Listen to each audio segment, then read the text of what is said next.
La situation est très chaude sur les États-Unis d'Amérique et Israël. Mesdames, mesdemoiselles et messieurs, on nous annonce que les Houthis du Yémen viennent de porter de très gros coups durs aux États-Unis d'Amérique et à Israël. Vous ne pouvez pas vous imaginer. S'il vous plaît, écoutez cette vidéo attentivement et écoutez-la jusqu'à la fin. C'est très important. On nous dit que les Houthis, en cette nuit du 30 au 31 décembre, viennent de frapper sur un navire porte-avions américain. Je dis bien un navire porte-avions américain. Je vais vous donner les informations officielles venant tout droit du commandement yéménite. Ah oui, des Houthis du Yémen. L'heure est grave. Il y a de cela quelques jours, ces mêmes Houthis ont détruit un avion de combat américain. Ils ont détruit un drone modernisé très coûteux environ, qui est environ dans les 32 millions de dollars ou 65 millions de dollars, quelque chose comme ça. Ça ne fait même pas 72 heures. Et aujourd'hui, on nous annonce qu'ils viennent encore de frapper. Ils viennent de frapper gros. Et ça fait très mal à l'oncle Sam. Et du côté d'Israël, ils ont frappé des infrastructures militaires. Plus précisément dans les zones aéronautiques. Oui, des aérodromes et d'autres sites énergétiques.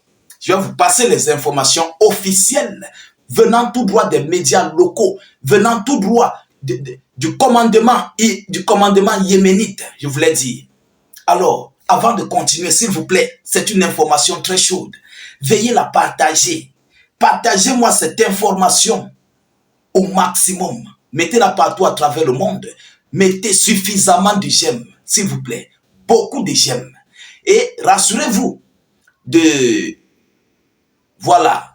cliquer beaucoup sur les cœurs. Du côté de Facebook, là, cliquez beaucoup les cœurs.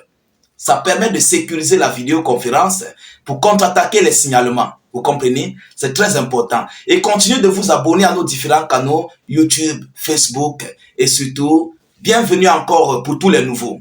Alors, qu'est-ce qu'on nous dit, qu'est-ce qu'on nous annonce dans cette vidéo d'actualité? Les forces armées yéménites ont frappé sur Israël et les forces américaines au cours de la nuit du 30 au 31 décembre 2024. Je vais d'abord vous dire, j'ai toujours dit et je ne vais jamais cesser de le dire. Ces mouvements que vous voyez là, le Hezbollah libanais, les Houthis du Yémen, le Hamas, ce ne sont pas des petits mouvements. Ce ne sont pas des petites organisations. Parce que ils étaient petits avant, mais aujourd'hui, le monde a compris. Eux-mêmes, ils ont compris qu'il faut leur sécurité. Ah oui, et ils connaissent qui est leur menace au sein du Moyen-Orient. Vous comprenez? On a vu avec le Hezbollah libanais. Mais eux-mêmes, Israël a demandé un cessez-le-feu parce que c'était déjà de trop. Et aujourd'hui, ils ont mis la pause. Ils ont mis la pause entre Israël et le Liban. Mais ça va permettre au Hezbollah libanais de se rééquiper à nouveau. Pendant qu'ils laissent le Hezbollah, et ils vont se rééquiper, ils partent faire face aux Houthis du Yémen. Ils vont faire ça, mesdames et messieurs. Ah oui, c'est comme ça, hein. Ils vont se préparer à la guerre. C'est de ça qu'il s'agit. On ne laisse pas Israël respirer. Alors, qu'est-ce qui s'est réellement passé? On dit, je cite, sur un communiqué public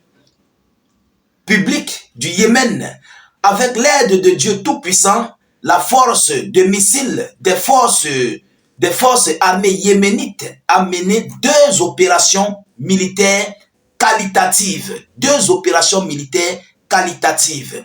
La première a visé l'aéroport Ben Gourion, qui appartient à l'ennemi israélien dans la région de Jaffa, Tel Aviv, en Palestine occupée, avec un missile balistique hypersonique Palestine 2.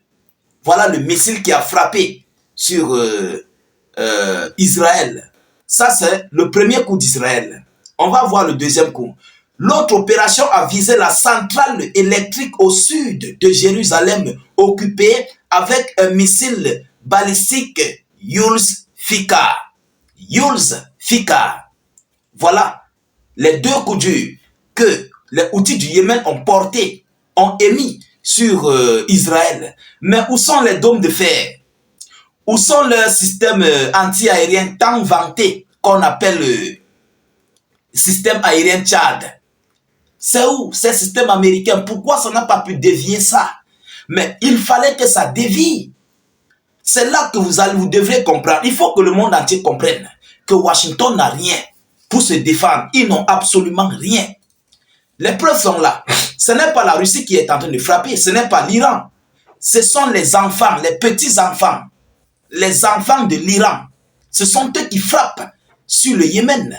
On va aller en profondeur. Regardez ce qu'ils ont fait aux États-Unis d'Amérique. Mesdames, Mesdemoiselles et Messieurs. Les 2 missiles ont réussi à atteindre leur cible grâce à Dieu, dit le commandant.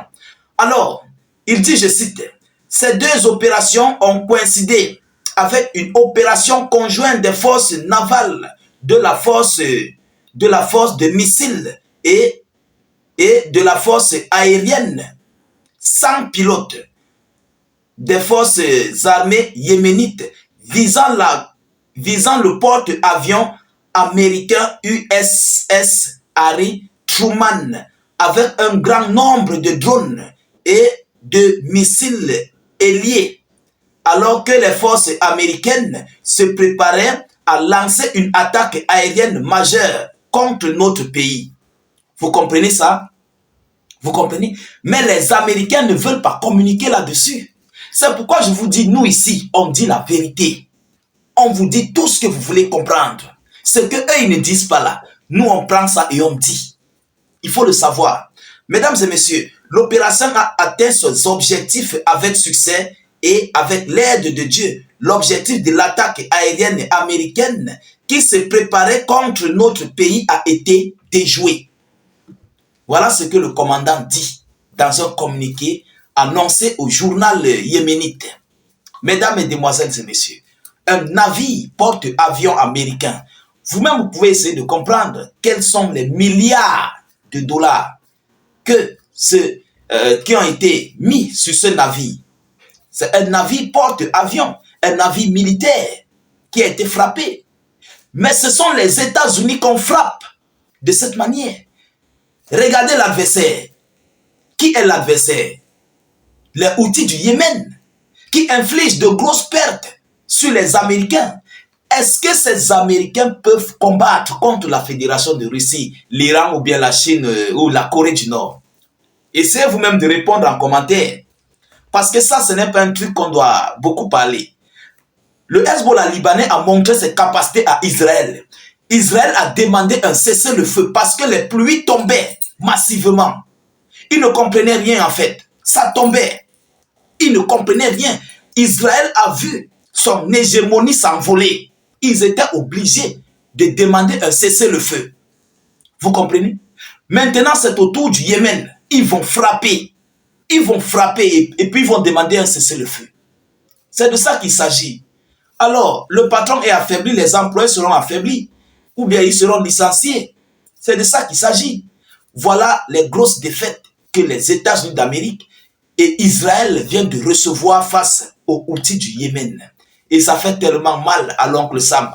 Parce que, vu la situation, à moins de 2 semaines, ou bien à moins d'une semaine et demie, ils viennent de perdre des centaines, je dis des centaines de millions de dollars. Des centaines de millions de dollars. À moins de 2 semaines. C'est un coup dur. Voilà, c'est un coup dur. Pour un conflit qui ne les appartient pas. Ce conflit ne les appartient pas du tout. Mais ils sont en train de couper. Ils sont en train de perdre. Et ça va les affaiblir. Ça va les affaiblir militairement. Ah oui, combien de fois la Russie, mesdames et messieurs? Alors, nous continuons de suivre cette actualité le plus près que possible. Nous ne manquerons pas de vous tenir informés de la suite de ces hostilités du côté du Proche-Orient. Alors, de votre côté, continuez de partager la vidéo dans tous les groupes possibles. Continuez de la mettre partout à travers le monde. N'hésitez pas, s'il vous plaît, de mettre suffisamment d'avis en commentaire. Même si vous n'avez rien à écrire, écrivez des cœurs en commentaire ou bien faites salut état d'urgence en commentaire. Abonnez-vous massivement à nos différents canaux de réalisation tels que YouTube, Facebook. Ceux qui ne connaissent pas comment faire, regardez là, juste là en dessous, vous allez voir c'est écrit subscribe ou bien s'abonner. soit c'est écrit subscribe ou c'est s'abonner. Vous cliquez sur ça, ça va automatiquement vous mettre abonné. Vous comprenez, vous serez automatiquement abonné et vous cliquez sur la cloche de notification qui apparaîtra. Là, lorsque nous allons publier les vidéos, vous recevez nos vidéos en temps réel, à l'heure et à la seconde. C'est très important. Alors, pareillement sur Facebook, vous cliquez là sur suivre en bleu et vous activez la cloche de notification. Je vous reviens tout à l'heure pour une prochaine série d'actualités. Soyez encore salués une fois de plus. Ciao, ciao.